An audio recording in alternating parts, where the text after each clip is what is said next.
देखो भाई, आज शुरू करते हैं कंपाउंड इंटरेस्ट। तो 3-4 चैप्टर ऐसे हैं जिनमें परसेंटेज का बहुत ज़्यादा रोल है। वैसे तो रोल लगभग हर चैप्टर में आया परसेंट का, हमने टाइम एंड वर्क में ही पढ़ा ना। 50% मोर एफिशिएंट, ऐसा जो कुछ भी है। पर अगर प्रॉपरली परसेंटेज वाले चैप्टर आप लिखोगे तो मैं पहले लिख देता हूँ यहाँ पर कंपाउंड इंटरेस्ट, चक्रवृद्धि ब्याज। अच्छा, पहले मैं कंपाउंड पढ़ाऊंगा, उसके बाद सिंपल पढ़ाऊंगा। आज सिर्फ इसके बेसिक्स समझा देता हूँ। 3 मेथड से क्वेश्चन सोल्व होते हैं, तीनों मेथड समझा देता हूँ, कहाँ से बने, कैसे यूज करने हैं, सब कुछ। जो परसेंटेज पर डिपेंड चैप्टर है, एक तो परसेंटेज ही हो गया जिनमें ज़्यादा यूज होगा, एक होगा प्रॉफिट और एक compound interest and simple interest. ये ऐसे चैप्टर है जिनमें बार बार ही जिक्र परसेंटेज का आना है। तो मैं एक छोटी सी चीज़ समझाता हूँ। देखो, आपको दो चीज़ें तो पता होंगी, और नहीं पता तो पता कर लेना। किसी भी चीज़ को, जैसे मैं लिखता हूँ कोई फ्रैक्शन है, या पहले परसेंट ही बता दो। परसेंट का मतलब क्या होता है? परसेंट का मतलब क्या होता है? वैसे ब्रेक करके देखो, परसेंट लिखा आपने तो ये हो गया पर। सेंट का मतलब होता है 100, पर मतलब प्रत्येक, परसेंट मतलब हर 100 पर। वैसे तो ये एक स्टैंडर्ड बना रखा है इंटरनेशनल चीज़ों को इक्वल करने का। अब जैसे केजी पूरी दुनिया में कहीं भी जाओगे तो 1000 ग्राम होता है ना, ऐसे ही परसेंट कहीं भी जाओगे तो कितना होगा?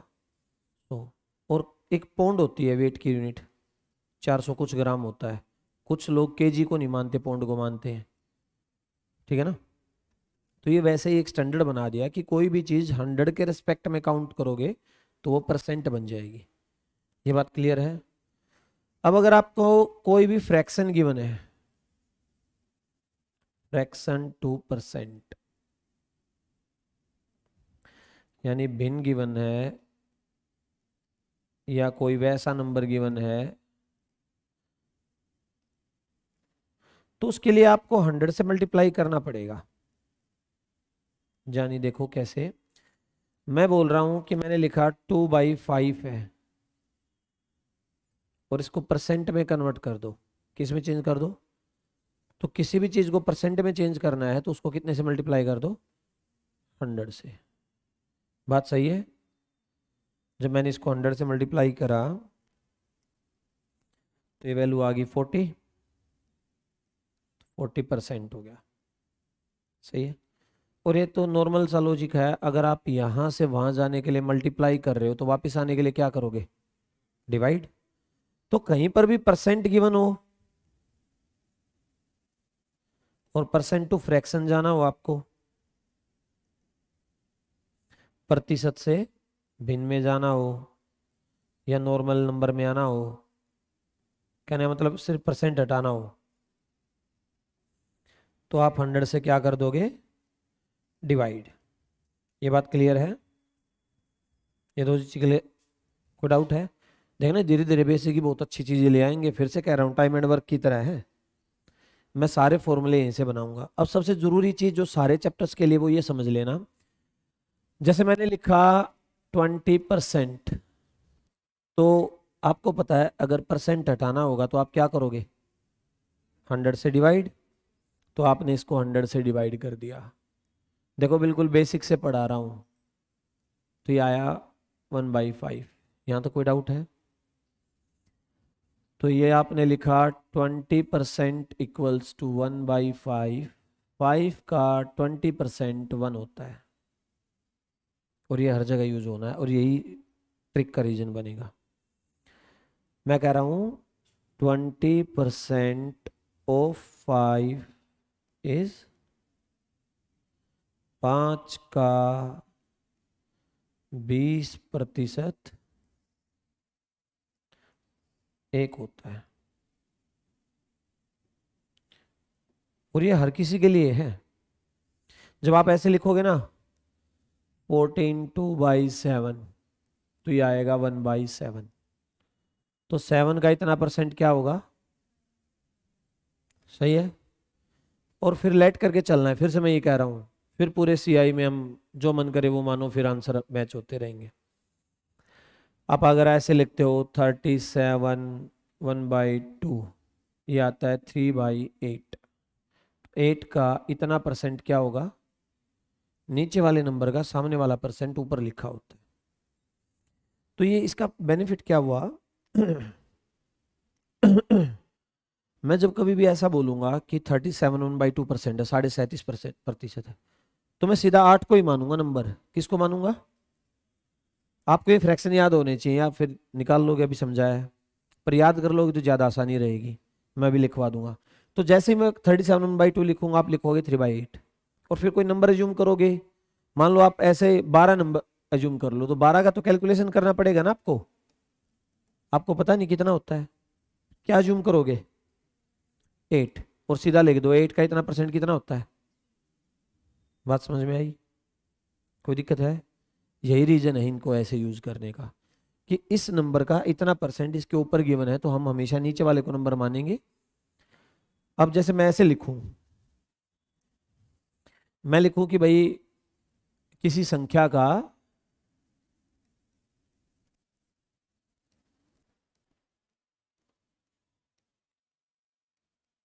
37.5% उसमें जोड़ा गया, उसमें जोड़ा गया, तो परिणाम 77 आया। बिल्कुल बेसिक चीज समझा रहा हूं मैं, इसी से ही आगे सब कुछ चलेगा। 77 आया। संख्या ज्ञात करें, संख्या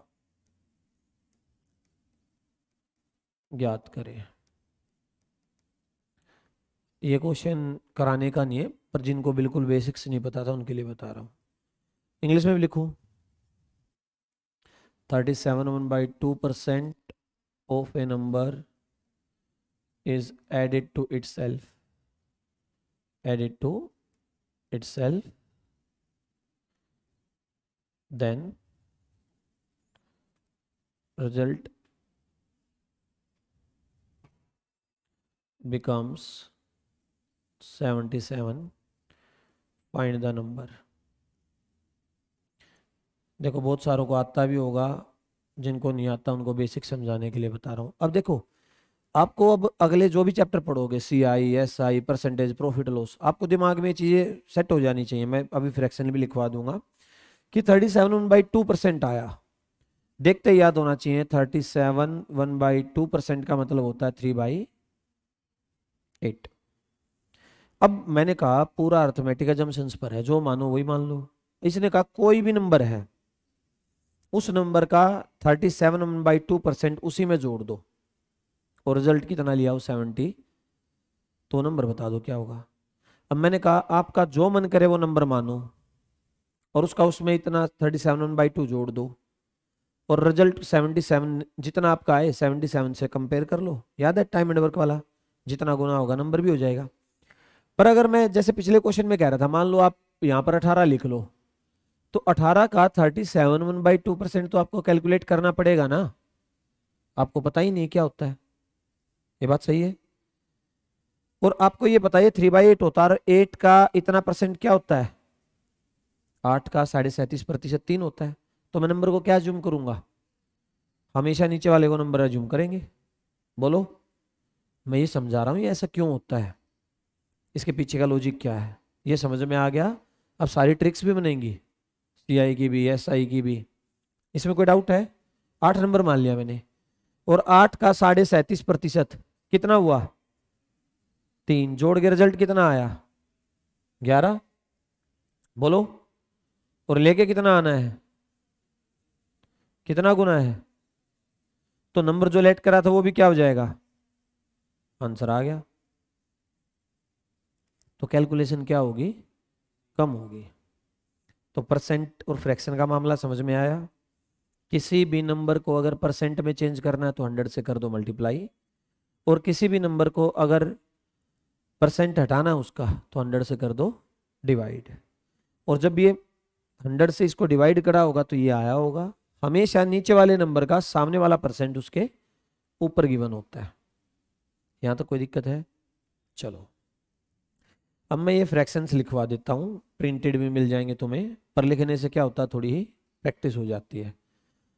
कुछ फ्रैक्शंस का याद करने का थोड़ा तरीका है, बता दूंगा। 1/2 होता है 50%, 1/3 होता है 33 1/3%। ये तो आते ही होंगे। ये 1/5 तक तो सबको आता होगा, बोलो। सिंपल चीज थी ये तो। 1/6 होता है, क्या होता है?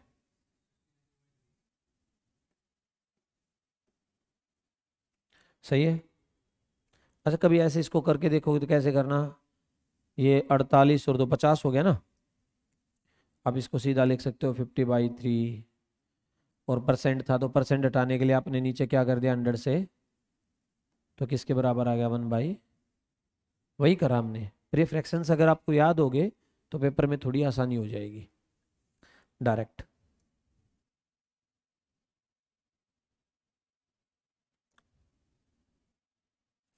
वन बाई सेवन होता है 14 2/7, 7 वाले को ऊपर लिख देता हूँ। 1/7 होता है 14 2/7, 2/7 होता है 28 4/7, 3/7 होता है 42 6/7, 4/7 होता है 57 1/7, 1/8 होता है 12 1/2, 3/8 होता है 37 1/2, 7/8 होता है 87 1/2। एक होता है 1/9, 11 1/9। एक होता है 1/11, 9 1/11, 1/12, 8 1/3, 1/13, 7 9/13, 1/14, 7 1/7, 1/15, 6 2/3, 1/16, 6 1/4%।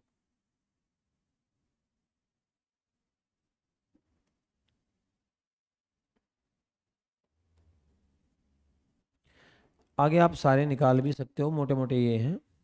और देखो मैंने लिखवाए क्यों हैं, ये आपको प्रिंटेड फॉर्म में मिल जाएंगे। मैं इनमें से कुछ याद करने के तरीके बता देता हूँ। ये पहले वाली लाइन तो ऐसी, इसमें से एक ही नंबर ऐसा ये वाला जो किसी ने पहली बार सुना, अदरवाइज ये तो सबको आते ही होंगे। देखो 7 वाले में क्या हो रहा है, यहाँ 7 है तो नीचे 7 तो आएगा ही, 7 की पहचान हो जाएगी ना। 7 किसी से कैंसिल नहीं होता ना 7 के अलावा। तो किसी के नीचे 7 नजर आ रहा है तो ये बात तो कंफर्म है 7 का है। अब आपको ये डिसाइड करना वो 7 का कौन सा है। देखो ये यहाँ पर क्या लिखा हुआ है, तो 7 का डबल है ये 14। ये कितना है, तो इसका 4 टाइम है। 7 का 1 था तो 14 है, डबल रहेगा ऊपर वाली वैल्यू का। एक्चुअल में होता तो ये डबल से थोड़ा ज्यादा है। 1/7 को आप 14 पॉइंट समथिंग लिख रहे हो, वो कुछ ज्यादा है। थोड़ा सा याद करने का एक थोड़ा बेसिक्स बता रहा हूं। तो 1 है तो ये 14 आएगा यहाँ पर डबल 7 का। ये 2 है तो कितना आ गया 28। ये 3 है तो कितना आ गया 46। पर ये होता क्या है, ये इससे थोड़ा सा ज्यादा है। वो थोड़ा थोड़ा ज्यादा होके जैसे ये 4 आया तो 8 टाइम हो जाना चाहिए था, 8 गुना 56 आता, पर 57 हो गया ये, क्योंकि वो थोड़ा थोड़ा ऐड होकर एक नंबर और बना लिया। पर देख के एक अंदाजा तो लगा दोगे ना कि भाई 4 है तो 56 से कुछ ज्यादा ही आएगा, तो देख के एकदम समझ में आ जाना चाहिए। ठीक है, ये 7 वाले हो जाएंगे।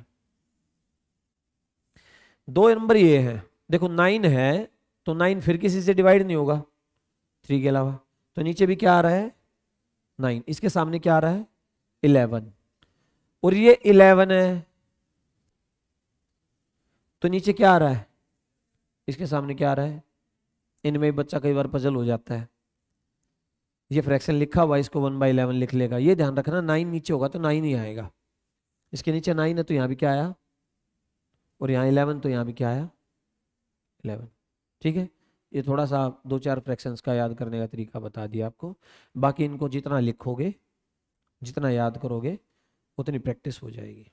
अब जो ये मैंने बताया कॉन्सेप्ट अब तक का, इसको मैं प्रॉफिट लॉस में भी यूज़ करूँगा, सीआई में भी यूज़ करूँगा, एसआई में भी यूज़ करूँगा, और परसेंटेज में भी यूज़ करूँगा। ठीक है, तेरे को दिखता नहीं ना, आगे आके बैठ जा, आजा। जिसकी नज़र कमज़ोर हो बैठ जाया करो, अभी तो स्पेस है 2-4 महीने जब तक धीरे धीरे बढ़ता है। इसमें कोई दिक्कत है? हो जाएगा यहाँ तक का मामला क्लियर। अब आते हैं कंपाउंड इंटरेस्ट पर।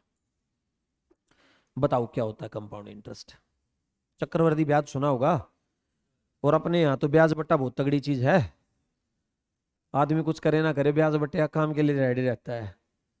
आजकल तो छोटे छोटे बच्चे भी तैयार रहते हैं, ले 5,000 रुपये 10% पर, दे दियो 500 रुपये महीना, किस्त तभी बना देंगे। तो मैं लिख रहा हूं कंपाउंड इंटरेस्ट, चक्रवृद्धि ब्याज। देखो भाई, पहली क्लास बताऊंगा, मैंने कहा था सारे बेसिक्स इसमें लगेंगे, सारे शॉर्टकट, पर वे बनाएंगे उनके फॉर्मूले बताता चलूंगा कहां से बने, ताकि दिमाग में बैठ जाए ना चीजें। सेट तभी होती है जब बैकग्राउंड पता होता है ये कैसे हो रहा है, क्यों हो रहा है। तो चक्रवृद्धि ब्याज है, इस ब्याज का हर किसी के जीवन से लेना देना आजकल तो बहुत ज्यादा हो गया है। गाड़ी लाओगे तब ईएमआई पर, आजकल तो फोन लोगे तब ईएमआई पर, फिर नो कॉस्ट ईएमआई भी आ गई है। कंपाउंड इंटरेस्ट होता क्या है बताओ? अरे पता तो होगा क्या होता है। ब्याज के ऊपर ब्याज होता है। अच्छा, गांव में तुम पैसा देते हो ब्याज पर, 10 लाख रुपए दे दिया, बड़ा शरीफ आदमी था, 2% पे ही देता है। 2% वाला शरीफ होता है? नहीं होता। कहने की बातें हैं। जो बैंक रेट है वो बैंक रेट है पर्सनल लोन का 12-13%, यानी 1% पर मंथ, और तुम दे रहे हो 2, यानी डबल। और फिर तुम शरीफ हो, बैंक वाले बदमाश हैं। और ये तो क्या ना, डेवलपिंग कंट्रीज में ऐसे हाल है जहाँ रेट इतना ज़्यादा है। आप कभी स्विस के बैंकों में क्या होता है आपको पता है? आप पैसा सेव करोगे तो आपको पैसा देना पड़ेगा उनको। यहाँ तुम सेविंग अकाउंट में पैसा डालते हो और तुम्हें इंटरेस्ट मिलता है, वहाँ आप पैसा डालना और उनको सिक्योर कर रहे हैं आपके पैसे को, तो पैसा देना पड़ेगा आपको। वो कह रहे पैसा हमारे पास ही बहुत है। यूएसए में, जापान में रेट ऑफ इंटरेस्ट जो पर एनम की ग्रोथ है 2-3% है, पूरे साल का 2 या 3%। यहाँ लोग कहते हैं 12% नहीं मिला तो फिर क्या मिला जीवन में। अभी डेवलपिंग है, जब डेवलप हो जाओगे तो सैचुरेशन आ जाएगा, फिर ग्रोथ बिल्कुल धीरे धीरे चलती है एक फिक्स उस पर। तो वहाँ उस फेज में आके आपको 2-3% का रिटर्न आ रहा है, वो काफ़ी है। इसीलिए फॉरेनर जो दूसरे वाले इंडिया में इन्वेस्ट करते हैं, ताकि यहाँ ग्रोथ क्या है, ज़्यादा है। तो चलो, ये कह रहा है कि कंपाउंड इंटरेस्ट होता है ब्याज पे ब्याज। मैंने कहा आपने किसी को गांव में 10 लाख रुपए दे दिए भाई, 10 लाख रुपए, 5 साल की बात हुई, 5 साल तक चलेगा भाई तेरा मेरा ये contract, 2% per annum. Per annum का मतलब होता है वार्षिकी।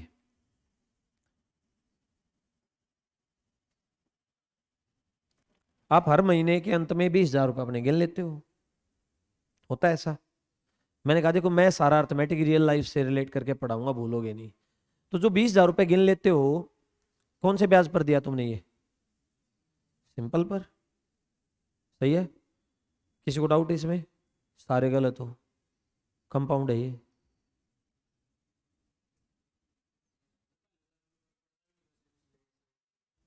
मैं कह रहा हूं ये कंपाउंड है। देखो, ब्याज का मतलब क्या होता है, जो टर्म डिसाइड होगी ना, ये 5 साल डिसाइड होगे ना आपके, तो इस 5 साल तक वो आपको कुछ नहीं देगा। जो कुछ भी देगा 5 साल के बाद देगा। सबसे बड़ी चीज टाइम होती है। टाइम पीरियड जो डिसाइड हुआ है उस टाइम पीरियड के बाद मिलेगा आपको। सही तरीका तो ये होना चाहिए था कि इसका 2% हर साल कैलकुलेट करते, 5 साल में 2% और इंटू 5 कितना परसेंट हो गया? 10%। और आप टोटल वैल्यू का 10% ले लेते 1 लाख, और आप सही ईमानदार आदमी होते तो आप बोलते 10 लाख प्लस 1 लाख 5 साल के बाद मिलेंगे, 11 लाख लिया ना, और तेरा मेरा हिसाब क्लियर। पर लोग ऐसा करते ही नहीं है। क्या करते हैं, इससे लेंगे 20,000 महीना, 20,000 मंथली ले लो इसको, मंथ, तो ये ज्यादा हो जाएगा, मंथ ले लिया, मंथली,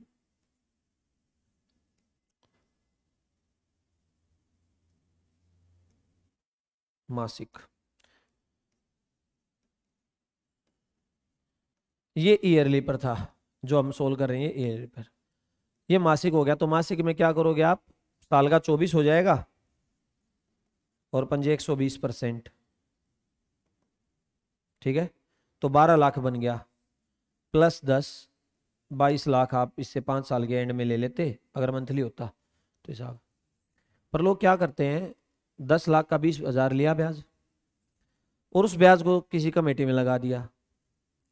सिंपल इंटरेस्ट का मतलब ये होता है कि जो ड्यूरेशन फिक्स होगी उस ड्यूरेशन के दौरान आपको कुछ नहीं मिलेगा, यानी जो इंटरेस्ट है वो इंटरेस्ट फ्री है, ब्याज पे ब्याज नहीं लगेगा, ब्याज को मुफ्त में यूज करेगा वो, ब्याज बैकग्राउंड में कैलकुलेशन चल रही है और ब्याज को क्या करेगा, मुफ्त में यूज।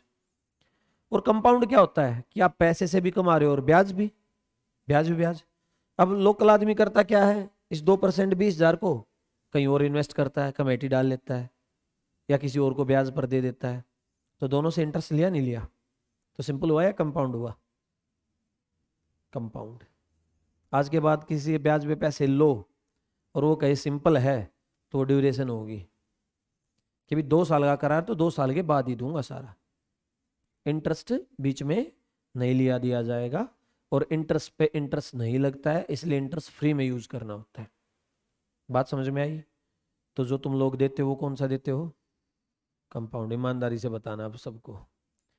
चलो दूसरी चीज पर आते हैं, बैंकिंग सिस्टम आपसे कैसे पैसा कमाता है। आज से 90s में क्या होता था, पेपर वर्क था सारा, 80-90s में मेरे को जहाँ तक जाना है, जो आज कंप्यूटर में एंट्री हो रही है उस टाइम पर रजिस्टर में एंट्री होती थी, ज़्यादा कंप्यूटर थे नहीं।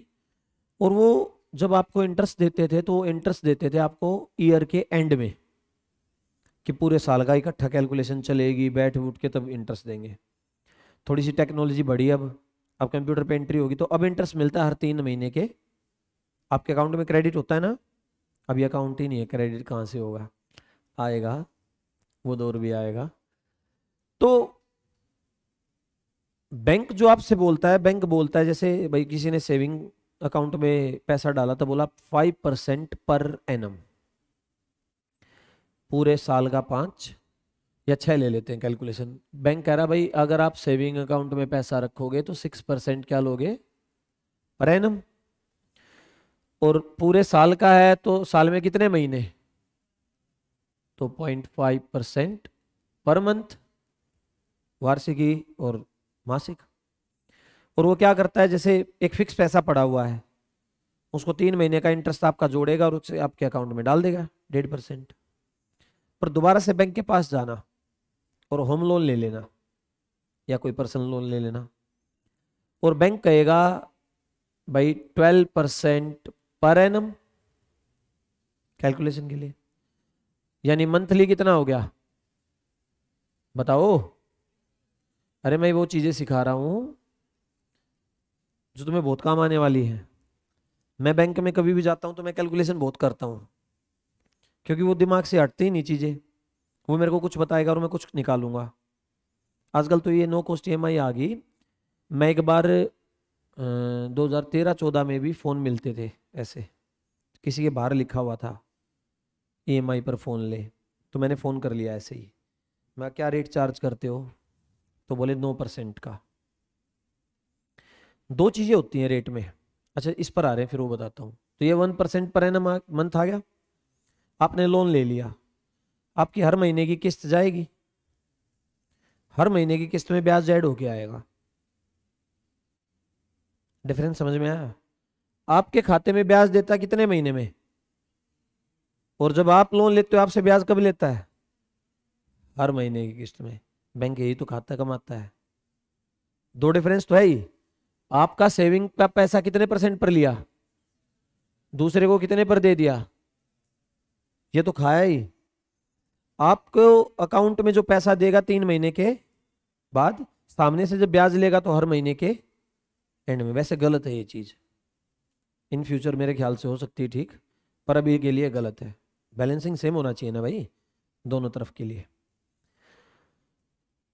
चलो ये हो गया। मैं क्या बता रहा था, नो कॉस्ट ईएमआई की बता रहा था। दो चीजें होती है बैंक में, अभी कभी लोन लोगे, एक होता है फ्लैट रेट, कभी इकोनॉमिक्स पढ़ोगे तो वहां भी आएंगे, एक होता है रिड्यूसिंग रेट। मेरे ख्याल से किसी को भी अगर पैसा ब्याज पर लेना चाहिए तो बैंक से इस पर लेना चाहिए, फ्लैट पर नहीं। रिड्यूसिंग का मतलब ये होता है जैसे आपने 10 लाख रुपए ले लिए और आपने 1 लाख रुपए महीना रिटर्न करने की बात कही, रेट कुछ भी डिसाइड हुआ हो, तो जब पहले महीने तो 10 लाख पर ब्याज लगेगा, पहले महीने के एंड में आप 1 लाख दे दोगे वापस, तो वो 9 लाख प्लस इंटरेस्ट बचेगा, है ना। तो अगले महीने 9 लाख प्लस इंटरेस्ट पे ही ब्याज लगेगा, 10 पे नहीं लगेगा। फिर अगले महीने 8 प्लस इस पर, फिर अगले महीने 7 प्लस इंटरेस्ट पर, ऐसे ही चलेगा ना। तो ये रेट तो बहुत कम निकल के आता है फिर, क्योंकि आपका पैसा क्या होता जाता है, कम, तो ब्याज भी क्या बनेगा, कम। पर आजकल जो गाड़ियां और ये सब देते हैं, ये फ्लैट रेट पर देते हैं। अभी का एक रिसेंट एग्जांपल बताता हूँ, मेरी फैमिली में जैसे रिलेटिव्स में किसी ने ट्रैक्टर लेने जा रहे थे, तो वो ट्रैक्टर की कीमत 9.5 लाख रुपए के आसपास थी। तो वो कह रहा है सिर्फ 9% का रेट है पर एनम, और उसने फ्लैट बना दिया। क्या करा, इंटरेस्ट वाले क्या करते हैं, जैसे 9% है ना, तो 4 साल के लिए लिया तो 9 की 4 से मल्टीप्लाई करके सीधा 36% निकाल देंगे पूरे पैसे का, उसमें जोड़ देंगे और इक्वल किस्त में डिवाइड कर देंगे। तो ये तो फिर वही गड़बड़ होगी भाई। इंटरेस्ट का मतलब ये होता है जो पैसा तुम लोग यूज कर रहे हो उसी पर ब्याज देना है। जायज चीज क्या होती है, जो पैसा तुम लोगों ने यूज करा उसी पर ब्याज देना। जो पैसा तुमने सामने वाले को वापस दे दिया उस पर ब्याज तुम क्यों दोगे। बात समझ में आई। जैसे भाई वो 7 लाख रुपए का लोन कर रहे थे, तो 7 लाख का 36% निकालो, 42, 21, 4, 25, 2,52,000 रुपए उन्होंने इंटरेस्ट बनाया। तो उन्होंने क्या करा, जैसे ये जोड़ जाड़ के 2,52 इसमें जोड़ दिया, साथ में 9,52 हो गया ना। 9,52 को जैसे 8 इक्वल किस्त में डिवाइड कर दो। भाई 8 में क्यों करोगे, मान लो तुमने 1 लाख रुपए हर महीना हर 6 महीने में वापस दिया, तो जो लाख रुपए वापस हो गया उसका ब्याज आगे क्यों दोगे तुम लोग। बात समझ में आई। आपने 6 महीने की ईएमआई थी उनकी, हर 6 महीने पर। ट्रैक्टर पर ऐसा होता है कि फसल पर ईएमआई होती है, फसल होती है ना खरीफ और रबी, तो जब कटेगी तब भरेगा। अब आप एक सोचो बात को, आपने 6 महीने के बाद उसको कुछ पैसा वापस कर दिया, तो वो आपके उसमें से हट जाना चाहिए था, ब्याज बचे हुए पर लगना चाहिए। पर इन्होंने ये क्या करते हैं, पूरे पर लगा दिया शुरू में ही और इक्वल डिवाइड कर दिया। 9% बटा रहा था, रिड्यूसिंग जब मैंने निकाला तो 18.27 कुछ ऐसा आया। 9 की जगह कितना आया, वो कैश में ही लिया है ट्रैक्टर को, बोले छोड़ो लोन को। तो ये जो चीजें हैं, अगर तुम मैथ पढ़े लिखे आदमी हो तो मेरा मानना तुम्हें ऐसी गड़बड़ नहीं होनी चाहिए। आजकल एक और ट्रेंड में चला हुआ है, आप बैंक से लोन लेने जाओ कभी गाड़ी गुड़ी का, पूछेगा कोई एफडी है आपके पास बैंक में, देखना मैं तो वाकिफ रहता हूँ। आप बोलोगे हाँ 10 लाख की एफडी पड़ी है, तो बोला इस एफडी के अगेंस्ट लोन दे देता हूँ। ये सारी चीजें हो रखी है। एक बार मैंने अपने फादर को भेज दिया बैंक में, मैं गाड़ी लेके आनी है मेरे को, पैसे निकलवा लो। मैं आया घर तो हाथ में एक कागज, बोले एफडी के अगेंस्ट दे दिए। भाई एक चीज और सोचो, बैंकिंग सिस्टम तुमसे कमाएगा, तुम्हें देगा नहीं। तुम 10 लाख रुपए तुम्हारी बैंक में पड़े हुए हैं, कभी भी जाना मैनेजर बोले इसके अगेंस्ट मैं 8 लाख की एफडी कर 8 लाख रुपए लोन दे देता हूं, मैक्सिमम 70-80% देते हैं। अच्छा ठीक है 8 लाख लोन, इस पर आपको कितना मिल रहा है, बोला 7% दे देंगे आपको एफडी पर। इसका कितना लोगे, बोला 9% लेंगे। एक समझदार आदमी होता तो पहली बात यहां से देख लेता, यार 2% में तेरे को क्यों दूंगा, मेरा ही पैसा मैं अपना वहीं से यूज ना कर लूंगा। फिर बैंक समझाता है सेफ्टी है, कल को इन फ्यूचर में कुछ हो जाए। तीसरी बात क्या है, जो तुम्हें ये लोन मिल रहा है इसकी किस्त में हर साल ऐड होके आएगा इंटरेस्ट, और एफडी अगर सालाना तो साल के एंड में इकट्ठा देंगे, फिर ये गैप बढ़ जाएगा, 7-9 की जगह 7-10-11 का हो जाएगा। बात समझ रहे हो क्या कह रहा हूँ? लोन तो मंथली पर कैलकुलेट करेंगे, वो हर महीने आपकी किस्त में इंटरेस्ट ऐड हो गया आएगा। सही है। और जो ये एफडी है, एफडी होती है फिक्स डिपॉजिट, तो जैसे 1 साल की कराई तो 1 साल के एंड में ही मिलेगा आपको इंटरेस्ट जुड़ के लास्ट में। तो डिफरेंस समझ में आया क्या हुआ? ये तो एंड में पूरे 12 महीने के बाद, और ये हर महीने पर, तो ये रेट ज्यादा निकलेगा ना उससे जब निकालोगे उस पर। तो मेरा मानना है अगर कोई फाइनेंशियल दिक्कत नहीं तो एफडी के अगेंस्ट लोन नहीं लेना चाहिए, वो तुम्हारा फायदे की चीज नहीं है। बैंक यार बिजनेस करने बैठा है, बैंक एक ऐसी चीज है अगर वो दिमाग ना लगाए तो दुनिया लूट खाए उसको। एक बार बहादुर रोड में पढ़ा रहा था मैं पैरामाउंट में जब, तो वहाँ के जो सेंटर हेड होते हैं मैनेजर, वो मेरे पास आए, नीचे वहाँ HDFC बैंक होता था श्याम जी कॉम्प्लेक्स में। बोला सर ब्रेक कब होगा? मैं कहा हाँ होगा। बोला एक बार ब्रेक में आपसे काम है। उन्होंने पता नहीं क्या कैलकुलेशन लगाई, बोला मैं सोच रहा हूँ बैंक से होम लोन ले लेता हूँ जमीन के अगेंस्ट, उसकी एफडी करा देता हूँ, और ऐसे कैलकुलेशन बना के बोला मेरे को 40 लाख रुपए बच जाएंगे। मैंने सिर्फ इतनी सी बात कही, मगर अगर इससे 1 रुपए भी बचता तो दुनिया इस बैंक को लूट के खा जाती है आज तक। इंडिया में बहुत दिमाग वाले आदमी हैं, और उल्टे कामों में तो इतने दिमाग वाले हैं आप सोच नहीं सकते। ये फास्टैग शुरू हुआ ना, फास्टैग, एक आदमी ने क्या करा, ट्रक पर कार का फास्टैग चिपका दिया। ट्रक लंबा, इनके तो टायर के अकॉर्डिंग होते हैं, जहां ट्रक का फास्टैग कटना चाहिए था 1,000 रुपए का, वहां कार का 60 रुपए का कटे, और अपना धड़ाधड़ इंडिया पार करता जा रहा। इसको तो इतने मजे आ रहे कि पहले तो इतना टोल देना पड़ता था, वो तो कभी कभी किसी सीट पर बैठा मिल जाता आदमी। उन्होंने नोटिस करा कि 60 रुपीज डिडक्ट हुए, लेके गया इतना लंबा ट्रक है, फिर उसको पकड़ा। और ये बात भी सही है, फास्टैग अब जब आप कटवाते हो तो वो तो सिर्फ उस डिडक्ट कर लेता है, वो नीचे टायर थोड़े ना काउंट करता है कितने टायर का व्हीकल है। तो इंडिया में उल्टा दिमाग चलाने वाले बहुत हैं, कहीं भी लूप होगा उसका फायदा 1 मिनट में उठा लेंगे, दूसरे मिनट नहीं लगाएंगे। जैसे नोटबंदी हुई, डिमोनेटाइजेशन, अपने नौकरों के लोगों ने दिन में हायर कर लिया लाइन में खड़े होने के लिए, कितने 500 रुपये दिन के लिए लाइन में खड़ा होना है, ये गड्डी बदलवा के लानी है, ये चला हुआ था काम। तो फिर मैं उनके साथ गया बैंक में, मैं बोला मगा सर नहीं हो सकता, समझा 20 लाख रुपए की उनको ही चपत लग रही थी।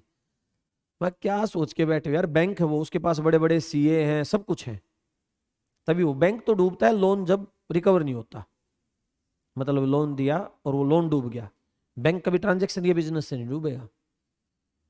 सही है। CISI का डिफरेंस समझ में आ गया? ब्याज कब देना है? जब डिसाइडेड टाइम है, जो उस टाइम पीरियड के दौरान आपने उस पैसे को यूज कर लिया हो, तो उससे पहले ब्याज नहीं देना। जो टाइम पीरियड लिख दिया उस टाइम पीरियड के बाद ही मिलेगा, उससे पहले नहीं मिलेगा। और ब्याज उतने ही पैसे पर देना है जितना पैसा तुमने यूज किया है, जो पैसा आप दे चुके हो उस पर ब्याज नहीं देना है। सही है। चलो अब शुरू करते हैं चैप्टर। देखो पहले पढ़ेंगे कंपाउंड। कंपाउंड का नाम है चक्रवर्ती। कंपाउंड पढ़ने के बाद सिंपल तुम्हें बहुत हलवा लगेगा। सिंपल तो फिर मैं सिंपल ही है, मैं ऐसे बोलता हूँ सिंपल, नाम ही सिंपल है तो फिर टेंशन क्या है। कंपाउंड का फॉर्मूला है amount equals to principal 1 + r/100⁻t। ये फॉर्मूला है, मैं लिखवा देता हूँ। मैं फॉर्मूले से नहीं पढ़ाऊंगा, पिछला भी नहीं पढ़ाया, अगला भी नहीं पढ़ाऊंगा, कोई नहीं पढ़ाऊंगा। ये मिश्र धन होता है मूलधन 1/10 की घात, ये सही है। और अमाउंट होता है principal plus P for principal है मूलधन, इतना समझ जाओगे ना। यानी मिश्र धन होता है मूलधन जमा ब्याज। बोलो यहां तक कोई दिक्कत है? बाकी कुछ और बीच में कोई कॉन्सेप्ट ऐसा हो अभी ध्यान नहीं आया वो मैं बताता चलूंगा। पहले क्वेश्चन पर आते हैं अब। मैंने ऐसे लिख लिया, प्रिंसिपल यानी मूलधन है 12,100 ले लो इसको। मैं शुरुआत में स्टेटमेंट बहुत ईजी ले रहा हूं आप लोगों की सहूलियत के लिए। रेट यानी दर है, कॉन्सेप्ट समझाने हैं, डिजिट्स तो कोई भी हो वहां तो कैलकुलेशन का काम है ना। पर एनम, टाइम यानी समय है 2 साल। आपसे पूछा सीआई बताओ यानी चक्रवृद्धि ब्याज। अगली क्लास में स्लाइड्स मिलेंगे, आज सिर्फ ये था कि कॉन्सेप्ट समझाने हैं, 2-4 क्वेश्चन कराऊंगा बस। देखो एक साल के एंड में, तो नहीं काम करना, पानी की बोतल लाना मेरे टेबल पर है। एक साल के एंड में सीआई और एसआई क्या रहेगा हमेशा? सीआई और एसआई में डिफरेंस क्या है? देखो ये पैसा था, मान लो ये इस पर ब्याज बना एक साल के अंत में 100 रुपए 10%। ये था प्रिंसिपल और ये आया इंटरेस्ट। तो एक साल के एंड में तो ब्याज भी ब्याज तो नहीं मिल रहा। सिंपल क्या होता है, सिर्फ प्रिंसिपल पर ब्याज, ठीक है। और कंपाउंड क्या होता है, दोनों पर। देखो कंपाउंड इंटरेस्ट क्या होता है, जो भी पैसा यूज करोगे उस पर ब्याज देना है। आप प्रिंसिपल यूज कर रहे हो तो प्रिंसिपल पर ब्याज दोगे, और अगर आप इंटरेस्ट यूज कर रहे हो तो इंटरेस्ट पे।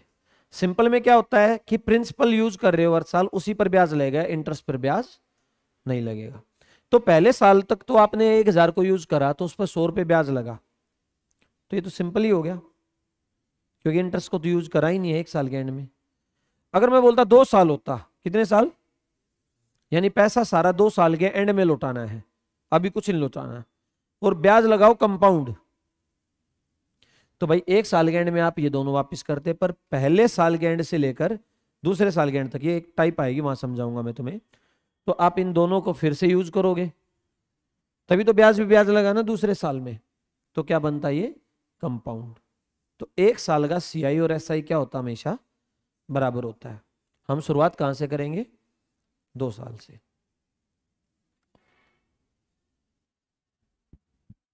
मैं पानी पी लेता हूं।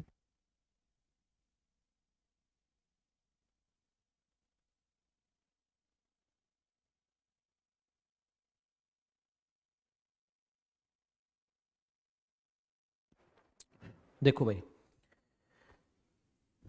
ये कितना होगा फ्रैक्शन, मैंने अभी बताया था नीचे 11 है तो क्या आएगा 9 आगे है। अब ये कह रहा है इतने पैसे का इस रेट से 2 साल का कंपाउंड इंटरेस्ट बता दो, और मैंने कहा हम तो कुछ भी ज्यूम करके चलेंगे जो हमारा मन करेगा, और मुझे पता है 11 का इतना परसेंट क्या होता है ना, तो क्यों ना मैं इसको प्रिंसिपल मान लूं। मैं तो मान लेता हूं 11 रुपए ब्याज पर देने हैं, सही है। तो 11 रुपए का इतना परसेंट, यानी अगर मेरा प्रिंसिपल 11 रुपए है तो इस पर 91/11% इंटरेस्ट लगेगा, कितने रुपए लगेगा, तो अमाउंट कितना हो जाएगा, अभी बताया था अमाउंट क्या होता है, प्रिंसिपल प्लस इंटरेस्ट।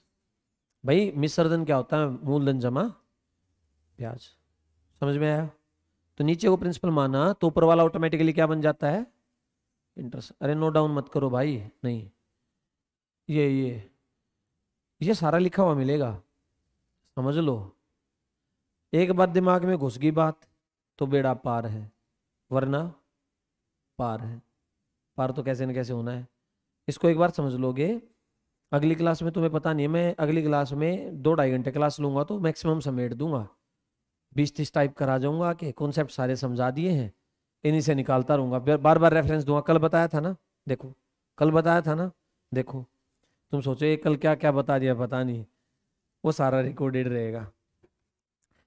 तो ये एक साल के एंड में 11 रुपए से 12 रुपए हो जाता है, ये बात सही है। 2 साल है तो 2 बार लिख लो, इनकी कर दो मल्टीप्लाई, क्या कर दो, 121 रुपए होते तो ये कितना हो जाता है 100। अगर आपने 121 रुपए ब्याज पर दिया होता इस रेट से तो अमाउंट कितना आ जाता है 100। आपने किसी को 121 रुपए दिए और उससे 2 साल के एंड में आपने 144 ले लिए, तो आपने कितना ब्याज लिया? 23 रुपए ब्याज लिया, और ब्याज कंपाउंड है। बोलो, पर आपका पैसा एक्चुअल में कितना गुना है? 100 गुना। सही है, तो ब्याज भी क्या हो जाएगा? 2300। अगर वो अमाउंट पूछ लेता तो ये अमाउंट भी क्या हो जाता? बोलो, मैं 3 टाइप से क्वेश्चन सोल्व करना सिखाऊंगा सीआई में, 3 टाइप से रेट के अकॉर्डिंग। अगर ये रेट यहां पर होता 17%, 21%, तो इसमें कैलकुलेशन ज्यादा हो जाती। क्यों होती भाई? मान लो ये 17% होता, तो आप इसको लिखते 17/100 का इतना परसेंट 17 होता है, तो आप मानते प्रिंसिपल को 100, तो अमाउंट कितना हो जाता? फिर 2 बार लिखते तो इसकी कैलकुलेशन क्या होगी? ज्यादा होगी, है ना? तो मैं हमेशा कहता हूं क्वेश्चंस को करने पर सारे मेथड एप्लीकेबल होंगे, आपको ये डिसाइड करना है कि इसमें कैलकुलेशन कम होगी, वो मैं बताता चलूंगा। आपको ऐसा नजर आए तो इससे करना, ऐसा नजर आए तो इससे करना। 17 के लिए एक अलग मेथड है, यहां मल्टीप्लाई करो, 289 आया, 89 लिख दो, यहां सम करो, 34 और 2 36, इतना परसेंट प्रिंसिपल का निकाल दो, इंटरेस्ट आ गया। मैं ये बताऊंगा कहां से बनी, क्यों हुआ ऐसा, मैं सारा एक्सप्लेन करूंगा। फिलहाल बेसिक्स के लिए इसमें कोई दिक्कत है? यहां तक क्लियर है? अब ये हुआ क्या है, जो आप लोग फॉर्मूला लिखते हो, वो फॉर्मूला भी यही कहता है, amount equals to principal 1+r/100 रख के देखो इस फॉर्मूले में वैल्यूज को। प्रिंसिपल की जगह रखा आपने 12,000, तो 1+10/10 नहीं, क्या 9 1/11 था, 9 1/11। परसेंट हटाने के लिए नीचे क्या आ गया? ये 100% हटाने वाला है, r/100 जो फॉर्मूले में लिखा हुआ है। और हमने भी सीखा ब्याज तो उस पैसे का इतना प्रतिशत चाहिए, का मतलब गुना। देखो ब्याज क्या कह रहा हूं, 10% चाहिए, किसका? 1 लाख रुपए का। 10% ऑफ, ऑफ का मतलब क्या होता है? मल्टीप्लाई। तो ये क्या हो रहा है प्रिंसिपल के साथ? ये मल्टीप्लाई हो रहा है, का मतलब गुना। और ये आ गया यहां पर समय, तो 12,100। और आपको पता है ये 1 बटा क्या होता है? तो 12,100, और ये क्या आ गया? 12/, 2 बार 12 की गुना, 2 बार 11। मैंने भी वही करा है, कुछ नहीं करा। सारी चीजों का बेसिक से एक ही होता है। 2 बार 12 की, 2 बार 11, 11 वाली को इससे क्या करा? डिवाइड करा। यहाँ भी मैंने यही करा है, 12,100 को 101 से डिवाइड करा। बात समझ में आए? कोई दिक्कत है? नहीं है। 3 साल होगा तो ये 3 बार लिख देंगे, 4 साल होगा तो, 5 साल होगा तो कितने बार हो, यही चलेगा। मैं अगला एक दे के दिखाता हूं। जैसे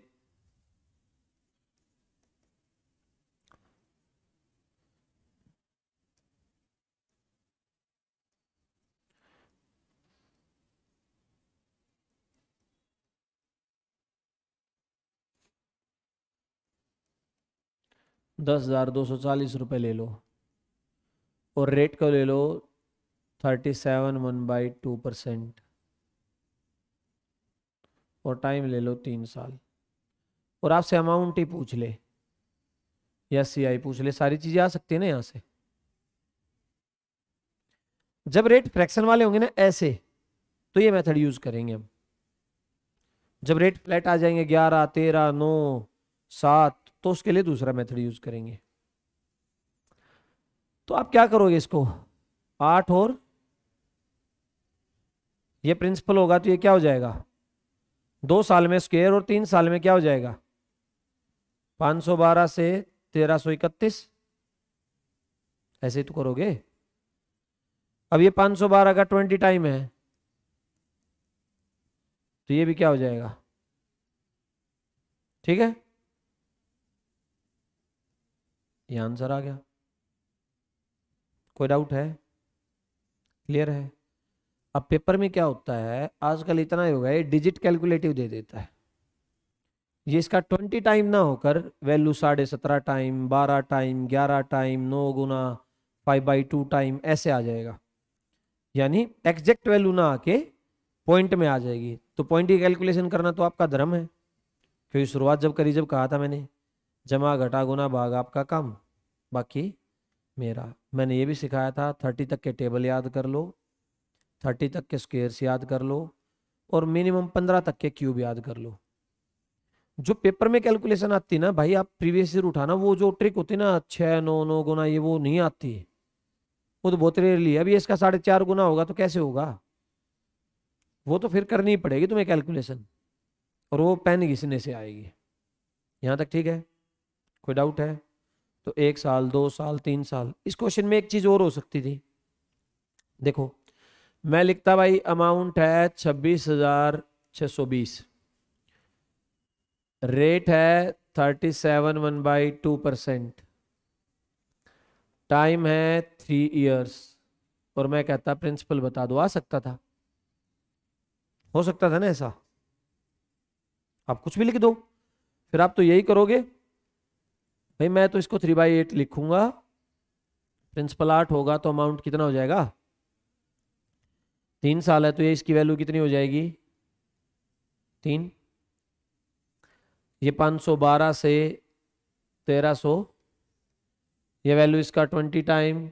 तो जो पूछा है, अगर वो सीआई पूछ लेता तो सीआई, इनका डिफरेंस आएगा ना सीआई। भाई ब्याज क्या आएगा, अमाउंट माइनस प्रिंसिपल, और पी पूछा तो पी। कहने का मतलब ये है कोई भी चीज पूछेगा तो निकल के आ जाएगी इस टाइप में, हो जाएगा। क्लियर है?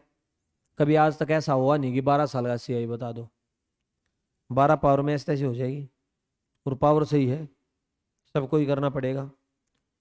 तो 2 3 4 5, 4 5 जाता है 5 पर और 10% पर, इस पे 5 भी नहीं जा सकता। आप सोचो ना, 11 की एक बार और मल्टीप्लाई, फिर एक बार 11 की मल्टीप्लाई, फिर डिवाइड करना, फिर टाइम कंज्यूमिंग है, उसको तो लास्ट में ही करो ऐसे क्वेश्चन को। चलो एक तो ये हो गया। अब दूसरा एक ये चीज हो सकती है,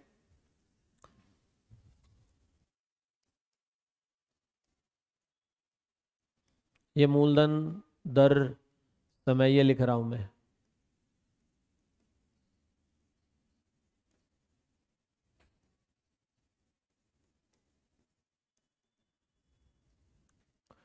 ये फर्स्ट ईयर का रेट दे दिया,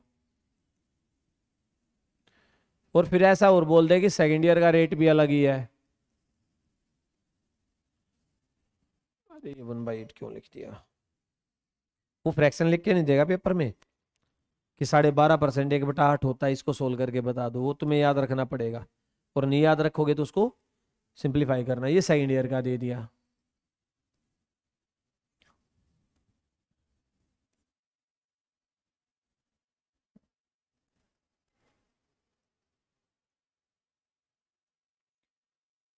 दो 8,800 ये दे दिया प्रिंसिपल। आपसे कुछ भी पूछ ले, सीआई पूछ ले, अमाउंट पूछ ले, मैं सिर्फ आज बेसिक्स करा रहा हूँ तुम्हें, ताकि कल की क्लास में जब हम रिदम पर आए तो दिक्कत ना आए। तो ये 2 साल के रेट अलग अलग दे दिए कि पहले साल ये रेट है, दूसरे साल ये रेट है, 2 साल का है वो बता दो। पहला काम तो इसका फ्रैक्शन ही हटा दोगे, क्या होता 1/, और ये क्या होता 1/। तो देखो मैंने लिखा प्रिंसिपल और अमाउंट, प्रिंसिपल 6 है तो अमाउंट कितना हो जाएगा, सीधी सी बात है। पर अगर दूसरे साल भी प्रिंसिपल 6 मान लिया तो 6 का 12.5% नहीं होता है एक, ये तो 8 का 12.5% एक होता है ना। तो दूसरे साल 6 को नहीं मान सकते, दूसरे साल किसको मानोगे, तो क्या हो जाएगा, ऊपर वाला जुड़ जाता है, 2/8 होता, 3/8 होता, 3 जुड़ जाता है उसमें। तो जो रेट गिवन है उसी को मानना। आंसर 6 से भी आएगा, फोन से कैलकुलेटर से कैलकुलेशन करके देख लेना। 6 मानो 7 कर लो, मल्टीप्लाई करो, पर 6 से 7 नहीं होगा वो। फिर अगर आपने सेकेंड ईयर में 6 मान लिया तो 6 का 12.5% कैलकुलेट करना पड़ेगा आपको, कितना आ रहा है वो जोड़ के आगे लिखना पड़ेगा पॉइंट में, और कैलकुलेशन क्या हो जाएगी, लंबी। बाकी कोई तकलीफ की बात नहीं इसमें। तो आपने लिखा ये 48 मल्टीप्लाई 63, प्रिंसिपल इसका 48 से 600 गुना। तो आपसे अमाउंट पूछे, सीआई पूछे, जो कुछ भी पूछे, सीआई आया 15, अगर सीआई पूछता 600 गुना कैलकुलेशन आपका काम है भाई, कैलकुलेशन एरर मेरे से होगी तो कोई बात नहीं, मैं एग्जाम नहीं दे रहा हूँ, पर आप लोगों को कैलकुलेशन ठीक होनी चाहिए। मैं कॉन्सेप्ट समझाऊंगा, मेथड समझाऊंगा, इसमें कोई दिक्कत है? अब 3 साल होता तो 3 अलग अलग रेट हो जाते, तो तीनों को लिख लेते, यही तो पॉसिबिलिटी है। या तो रेट सेम आए या रेट डिफरेंट आए। ये टाइप क्लियर है? हो जाएगा 2-3 साल का पक्का। मैं 3 साल में एक और रेट लिख देता हूँ, तुम एक और आगे लिख देते। एक टाइप और समझा देता हूँ। देखो अब दिक्कत कहाँ क्रिएट होती है, मान लो प्रिंसिपल लिख दिया 15,600 और रेट उसने बोला 9% है, टाइम है 2 साल, सीआई बता दो। अब अगर इसको 100 से करोगे, 1 मिनट को पानी पी लेता हूँ मैं।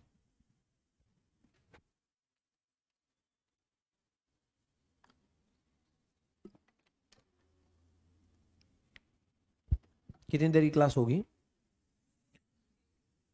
1 घंटा हो गया, चलो लास्ट कराता हूँ, इतनी बहुत है। अगर इसमें आप 100 से करोगे, क्योंकि आप अगर पहले वाला मेथड यूज करोगे तो आप लिखोगे 9/100, फिर आप लिखोगे 100 से 100 टाइम 2 ईयर है तो स्क्वायर, आंसर तो आएगा, 100% आना है। और 3 साल होता तो और ज्यादा का बड़ा हो जाता, तो ऐसे नहीं करना है। एक फॉर्मूला हम उसमें भी यूज करेंगे, परसेंटेज में, सक्सेसिव डिस्काउंट में। यहाँ x प्लस वाई, वहाँ माइनस होगा, यहाँ plus, plus x y by 100। x rate को लिख दो, दोनों साल सेम है तो सेम लिख लिया, 18.18। अच्छा, ब्याज का मतलब क्या होता है? ब्याज का मतलब क्या होता है? मैंने कहा कि 10% पर एनम पर पैसा दूंगा, तो ब्याज का मतलब क्या होता है? 10% किसका? प्रिंसिपल का मतलब गुना ऑफ 10% ऑफ प्रिंसिपल। तो जीरो रेट का मतलब होता है, उसका मतलब होता है तो उस पैसे का इतना परसेंट लेना है। बात सही है? ये टोटल इंटरेस्ट निकाल दिया मैंने 2 साल का, कि आप अगर प्रिंसिपल का इतना परसेंट ले लोगे ना तो सीआई आ गया। क्या आ गया? अगर आप इसका आंसर निकालना चाहो तो आप पेपर में लिखोगे 15,600 का 18.18 बाई, ये आंसर आएगा। अब ये पेपर में ये याद ऐसे नहीं करना है, ये है क्या, ऐसे लिखा 9 और 9। पॉइंट के बाद कितने डिजिट हैं भाई? एक बार 100 से डिवाइड करोगे तो कितने डिजिट आने हैं? 2 ही आने हैं। सही है? तो यहां पॉइंट के बाद 2 डिजिट लगाओ, यहां मल्टीप्लाई कर दो 81, यहां सम कर दो, इतना परसेंट डायरेक्ट निकाल लो। सही है? कैलकुलेशन तो करनी पड़ेगी, पेपर में ऐसे ही आता। अब कुछ ज़्यादा मूड खराब हो गया तो यहाँ 16,610 और लिख देगा, और ज़्यादा खराब हो गया तो 2 जीरो की जगह और कर देगा, फिर कुछ और। पर मेथड तो यही रहेगा। कोई दिक्कत है? पेपर में कैसे सोल्व करना होता है, जैसे ऑप्शंस देखने पड़ते हैं, बहुत ज़्यादा क्लोज है तो पूरी कैलकुलेशन करनी पड़ेगी। ऑप्शंस जो आंसर है, अगर उनमें गैप है तो आप इसको सीधा 19 भी ले सकते हो, 0.2 का ही तो डिफरेंस है। 19 लेके उससे थोड़ा सा कम वाला आंसर हो जाएगा, पर वो ऑप्शंस पर डिपेंड रहेगा।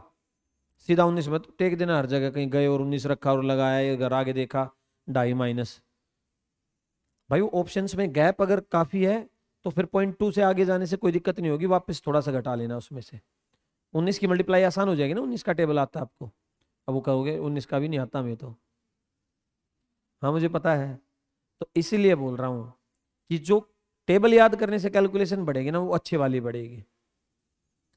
अब अगर इसमें थोड़ा बहुत अच्छा गैप है ऑप्शंस में तो 19 का टेबल पढ़ो, लिखो, और जो वैल्यू आई उससे थोड़ा सा कम करके आंसर है, तो समझ में आ जाए कौन सा है। सही है?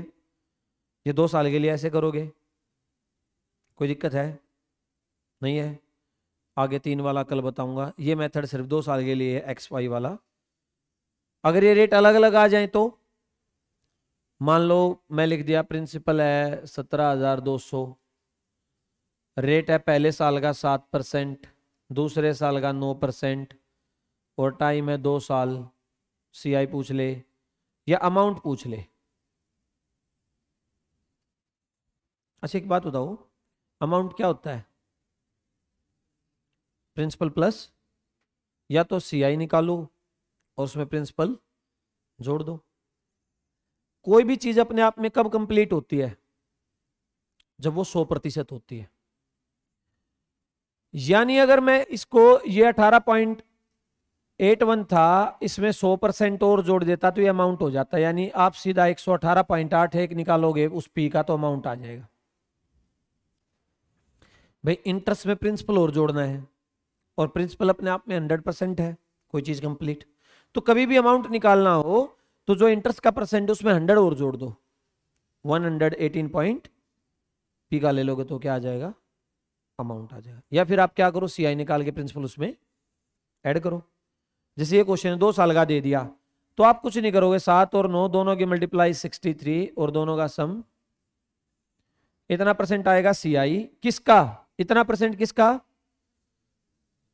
ठोकूंगा तेरे को आज मैं, नींद आई हुई है, रुक जा तेरे को पसारूंगा यहीं पर। झपकी ले रहा है सुबह सुबह पहली क्लास में। अगर CI निकालेंगे तो P का इतना ले लेंगे, और अमाउंट निकालेंगे तो मैं कह रहा हूं 17,200 का 116% हटाने के लिए नीचे, पैसा तो रुपए में आएगा ना, परसेंट में नहीं आएगा ना, हो जाएगा? बोलो। CI से P भी आ सकता है, P से CI भी आ सकता है।